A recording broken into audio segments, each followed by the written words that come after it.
American Suicide Foundation. They have been able to present information and data that there is a lot of burnout among MD doctors in the United States. The worst cases are with emergency room doctors and surgeons, those sort of things, those sort of professions. Psychiatry, pediatrics were not quite as bad, but there is the possibility of burnout. And part of the symptoms of burnout is working in a clinic system. The younger or the middle-aged physician, whatever their specialization, they're going to be under time constraints.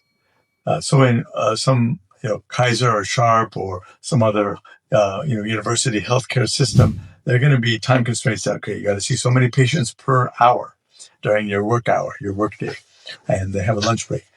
And so there's a bit of pressure about that. And so as the burnout occurs, the doctor who started, wanting to be a helpful person in the world, I want to help my patients, they can begin to then see the person not as a human being, but just as another number, a medical record number, a code number, and a appointment at 9:45 in the morning, and they got 15, 20 minutes to see them. Then they got to go to the next one and write a quick note, and then move on to the next patient. They get dehumanized. The people get dehumanized, and they begin to lose their human-to-human connection, which is really the hallmark of this leading by example with lifestyle medicine. And as this burnout occurs, the doctor may have trouble with their own anxiety or depression, feeling maybe kind of hopeless in this system of medicine at the clinic or the institution that they're in.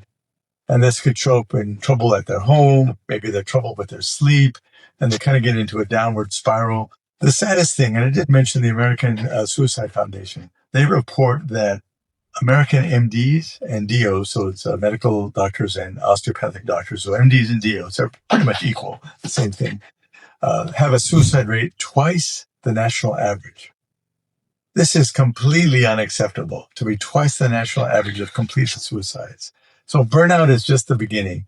And so the National Institute of Health, or the Mayo Clinic, Stanford, a few other institutions, the American Medical Association, the AMA, those different organizations are really looking very seriously at physician burnout, because we're the ones that want to take care of ourselves, take care of each other. And bringing awareness to this is really important, particularly for people that are MD doctors in my age generation, where it's hard to ask for help. We're the, quote, experts. We're the health providers. We're not the sick ones. And so really the mindset of a doctor, we got to ask for help. So not only, and we were talking about the family asking for help, but us as MDs, we need to ask for help too. And really to have that humility to say, I need to ask for help, and then avoid the burnout. And then at the worst bad end, the middle end could be like substance use, drinking too much alcohol, doing whatever, too much. Cannabis is popular, too much of those drugs as a way to cope, and getting out of their lifestyle. Bad diet is a thing, overweight, et cetera, et cetera. And then the far end of the spectrum is actually a suicide attempt, bad depression, not getting treated, suicide attempt, suicidal thinking, and then a completed suicide at the far end of the spectrum. Wow. So really, the AMA and other groups are really addressing doctors, and there are classes and courses out there on that.